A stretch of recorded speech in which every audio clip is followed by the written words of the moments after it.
இயற்கை அன்னை தனது கைவண்ணத்தால் செதுக்கிய மிக அழகிய தேசங்களில் வெனிசுலாவும் ஒன்று.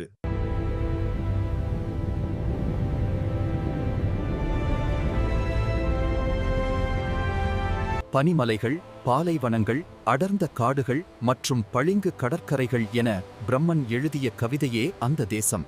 மேகக்கூட்டங்களுக்கு நடுவே செங்குத்தான மலைகளிலிருந்து தண்ணீர் கீழே கொட்டுவதை பார்ப்பது வானத்திலிருந்து தேவதைகள் இறங்கி வருவதைப் போல இருக்கும். அவ்வளவு இதமான நீர்வீழ்ச்சிகள். கிரகத்திற்கு சென்றுவிட்டது போன்ற உணர்வை ஏற்படுத்தும் மேகங்களுக்கு மேலே மிதக்கும் இந்த மலைகள் ஒரு பக்கம். நீல நிற கண்ணாடியைப் போன்ற தெளிவான நீரும் வெள்ளை மணல் பரப்பும் கொண்டவை கரீபியன் கடல்கள் ஒரு பக்கம். அவர்களின் கலப்பின அழகு ஒரு பக்கம். ஸ்பானியர்கள், ஆப்பிரிக்கர்கள் மற்றும் பூர்வகுடி மக்களின் கலவையே வெனிசுலா மக்கள்.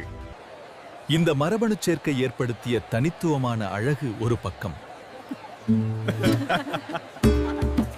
அதனால்தான் உலகிலேயே அதிக முறை உலக அழகி பட்டங்களை வென்ற நாடு என்ற பெருமை வெனிசுலாவுக்கு உண்டு. அழகு என்பது அங்கே ஒரு கலாச்சாரமாகவே கொண்டாடப்படுகிறது. கால்பந்து பிரசித்தி பெற்ற தென் அமெரிக்காவில் விதிவிலக்காத பேஸ்பால் விளையாட்டை உயிராக நேசிக்கும் மக்கள் இவர்கள். காலில் மிதிக்கும் இடம்பெல்லாம் எண்ணெய் வளம். உலகின் மிகப்பெரிய எண்ணெய் இருப்பும் இங்கேதான் உள்ளது. உலகின் மிகச் சுவையான சாக்லேட்டுகள் செய்ய தேவைப்படும் உயர்தரமான கோகோ வெனிசுலாவில்தான் விளைகிறது. அழகான நிலப்பரப்பு, கனிம வளம், எண்ணெய் மற்றும் அழகான மக்கள். இயற்கை அவர்களுக்கு எல்லாவற்றையும் வாரி வழங்கியிருக்கிறது. ஆனால் முதலாளித்துவம், உலக அரசியல் மற்றும் அதன் நிர்வாக சீர்கேடுகள் அந்த அழகிய ஓவியத்தின் மீது கருப்பு மையை கொட்டிவிட்டன. வெனிசுலா ஒரு தூங்கும் எரிமலை போன்றது. அது அமைதியாகும் போது உலகின் மிகச்சிறந்த சுற்றுலா தலமாக மீண்டும் மாறும் என்பதில் சந்தேகமில்லை.